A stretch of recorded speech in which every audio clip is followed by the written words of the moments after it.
He told me you killed him. No. I am your father.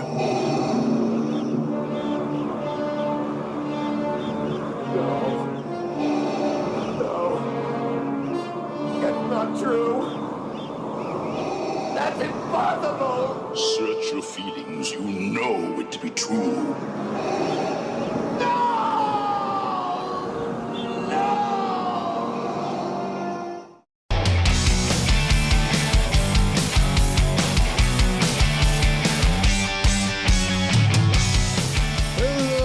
Welcome to another episode of Filmmakers Focus. I'm Doc Kennedy. This week's special guest is Ken Carlson. Ken and his team put together an awesome web series called Dead Drift. We're going to get into that in just a minute here. I want to give you a quick update about what's going on here. So if you're an avid listener of Filmmakers Focus, and I hope you are, you'll realize that we did not have an episode last week. And the reason for that is I had the opportunity to take a little time off, go visit my family. I had a wonderful time. And you know what? For me, I really just needed that extra day off, even from publishing a podcast episode. You know, sometimes we just need a little break.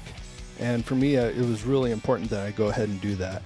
So I thank you for sticking with me through that. You know, the numbers were a little bit lower than we're used to having for a week of podcast downloads. I get that. So, you know what? We're going to keep rocking and rolling this thing. As I've said before, you know, if I'm working some gigs and stuff, you know, there's just going to be those times where I can't get a podcast episode out. But it is my desire to get one out every Monday. And I'm doing my best to make that happen. So I appreciate you hanging in there with me while I got a little bit of rest and got to spend some quality time with people I love. And I hope you're spending quality time with people you love.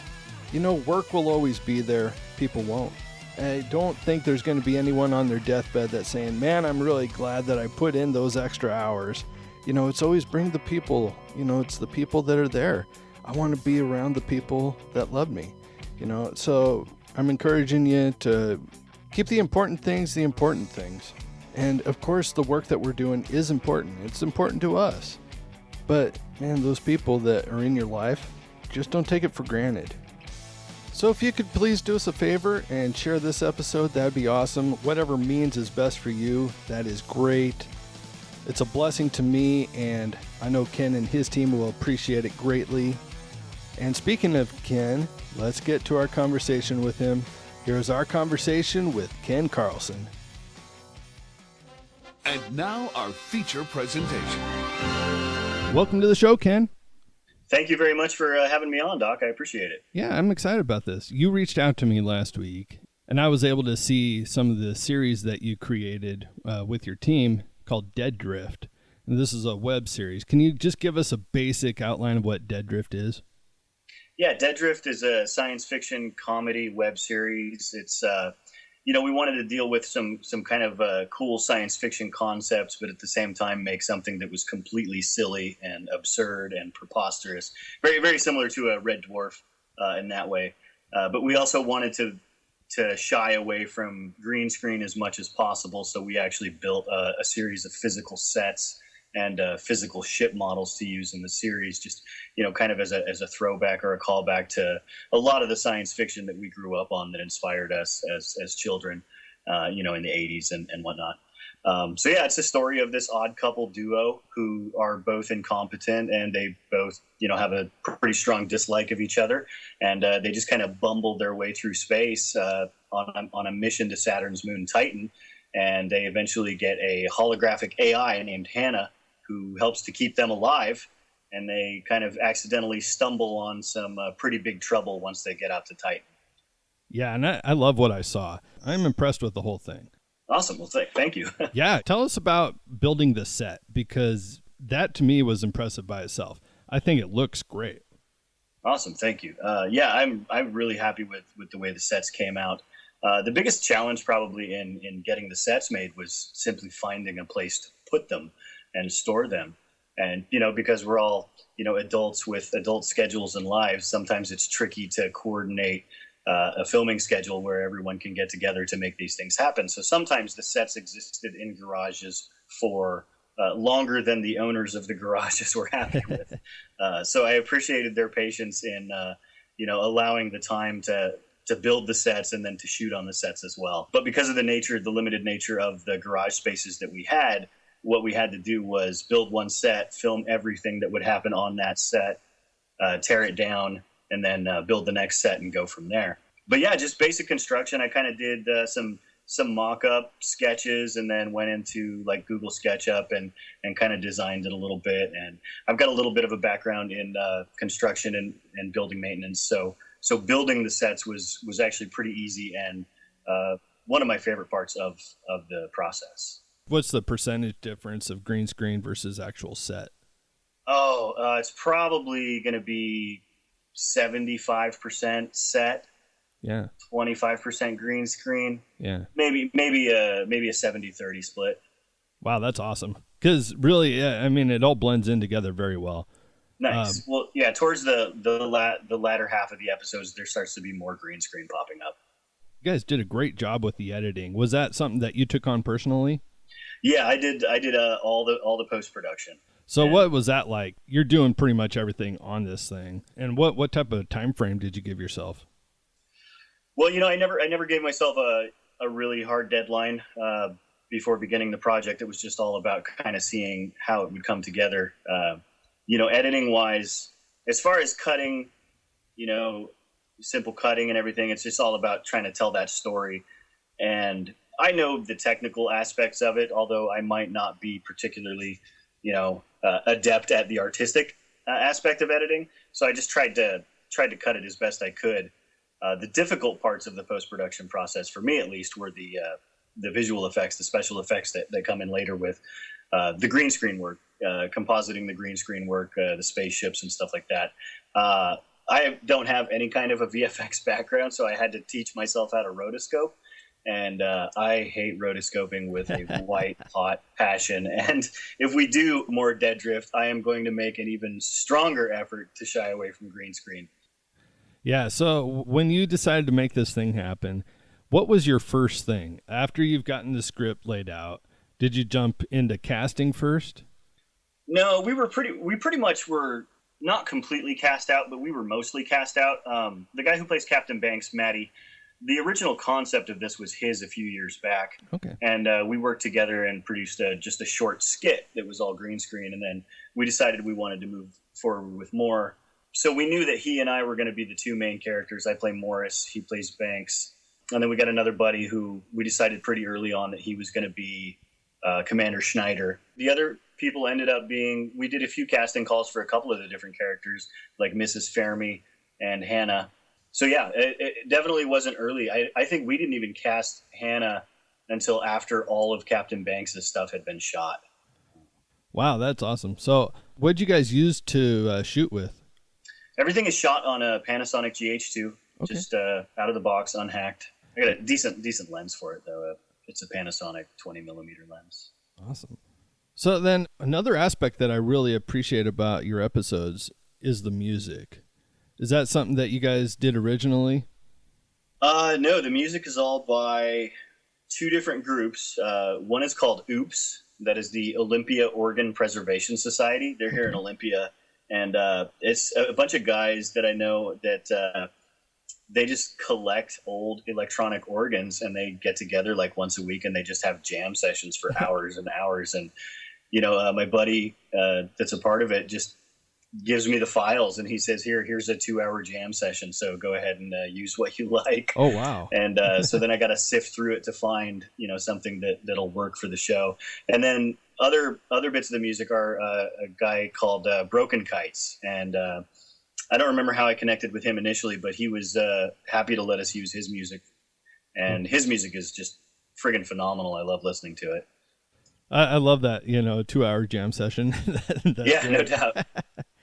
And it's all very synth heavy, kind of 80s vibe to it, which I love. Yeah. I'm a big fan of the band Rush, and my favorite era of Rush is the 1980s synth heavy stuff that they did. Okay. And having just watched Stranger Things, they've got that synth heavy vibe going.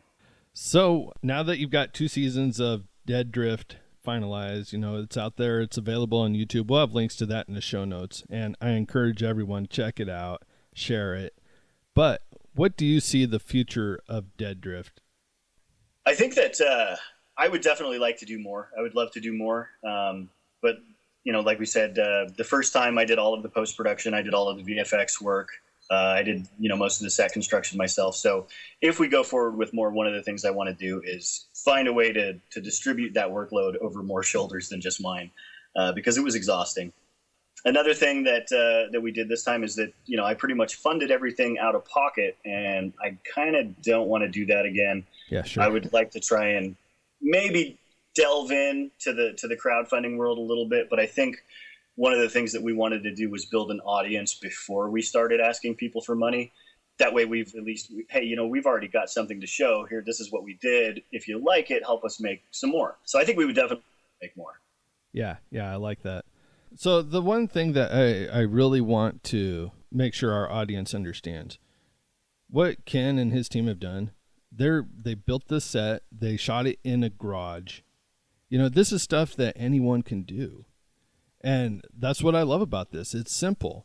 These guys live just up the road from where I do. You know, they're out there doing it. So I want to use this to encourage you, whatever project you have in mind, you can do it, you know, just like Ken and his team have done. You can do it. What would you say, Ken, to that person who's got that idea in their head that doesn't know what to do, you know, that maybe they don't know how to take that first step? I mean, you know, first of all, I want to say that I'm on board with you 100%. It's all about just doing it. The limitations, you know, are really a lot of the limitations are mental, you know. Yeah. I spent too many years chasing gear because I thought if I had, you know, the latest camera that I would finally be able to make that movie. Yeah. But not having that camera wasn't what was stopping me from making that movie. It was just I was stopping me from making that movie. You know, so we finally did it. It doesn't matter if you're shooting on an iPhone or a GH2 or a Blackmagic cinema camera. Just make your movie. Just write it and do it. There's such a rich texture of landscape here in the Pacific Northwest, you know, so you can go outside and film something. You can, I mean, Tacoma is kind of a really cool city in terms of its grit and its charm. Yeah. Seattle's the same way. There's really nothing holding you back other than your own, what is it? I don't know. Yeah, just fear. A lot of times. Absolutely, yeah. Inhibitions. Yeah. Right. Oh, I need this to make it happen. I need that to make it happen. It's like, no, you don't. Just make it happen. Yeah, I appreciate what you said about chasing gear, you know, and I think anyone can fall into that trap, you know, that, yeah, I don't have the right stuff. You know, it's really going to start with you, and you're going to be the one that's going to lead this charge. So, you know, just make it happen. I love that. Yeah, absolutely, man. If you just go out and do it, I mean, and you'll learn while you're doing it. And if you mess a few things up, then you'll know. Hopefully, you'll take that and figure out a way to do it better next time. Yeah, absolutely. What can we be doing for you to help Dead Drift get where you want it to be? Gosh, finding the audience has really been the most, you know, challenging part of the whole process. I think I know that as an independent filmmaker, one of the hurdles that I need to get over mentally is that apprehension about asking people for money. Because other filmmakers that I talk to are saying, like, hey, if you want to be an independent filmmaker, that's essentially your job is asking people for money. Like, making movies is secondary to that. And I'm like, oh, gosh, that feels weird. Show business. Right. Exactly. Yes, very much. I mean, I love the idea of people sharing it. I really just want people to watch it. I kind of want to get it out there. Yeah. It's one of those things I feel like that if people actually give it a chance, they'll probably enjoy it, but it's tricky to get people to take a risk on an unknown, you know, web series that was filmed in someone's garage. Sure. So yeah, I think just watching it and sharing it with their friends is probably the best thing they could do to help out. Yeah. And I agree with that because honestly, I don't know that anyone would actually know where you shot it because it really does look good. So, you know, you're the only one that knows that. If I come across it and I just watch it myself, I'm like, hey, these guys did a great job, you know, and I can tell, of course, that it's a smaller set. Right. But that doesn't matter because the right person that sees that and catches your vision says, hey, I've got the funding to take this to another level. And you guys have the talent to make that happen. And So I'm with you on, just watch and share, because that's really going to help spread the word and hopefully make a huge following for you guys. Yeah, absolutely. That would be fantastic. And the show's definitely built up a bit of a following, in the time that it's been out there. Certainly not blowing up huge. I mean, you always kind of have this hope in the back of your mind that it's just going to be a hit thing, and it's far from that. But it's at least a few people have found it that genuinely love the show, which is fantastic. Yeah, and I'm on board with that. Well, this has been great, Ken. I appreciate you taking the time. How can people get in touch with you? You can get in touch with us via deaddriftshow.com. That's the show's website, and you can watch all the episodes and look at behind the scenes pictures and still galleries and videos and whatnot up there. You can also connect with Dead Drift on Twitter. It's twitter.com/deaddriftshow. And then we're on Facebook as well. Awesome. We'll have links to that stuff in the show notes, Ken, and we'll just say goodbye. Thank you again. All right. Thanks a lot for having me on, Doc. I appreciate it.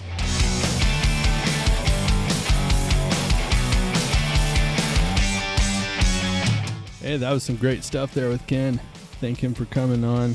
You know what I love about what they're doing, and I mentioned it in the episode, they're doing it. That's what I love the most. They're doing it. They've got, I think, 16 episodes out there, and they're short, but they're high quality. I think they're very well done. In my opinion, they're well done. And it's awesome to see people that are just out there doing it. That's the difference between them and the person that has the idea that doesn't do it. So I encourage you. You got that idea, just go do it. Stop thinking what if. Just think about what can be. The only way you know what can be is if you try. The only way you fail is if you don't try. So I look forward to talking to you all in the coming week. God bless. Go and grow.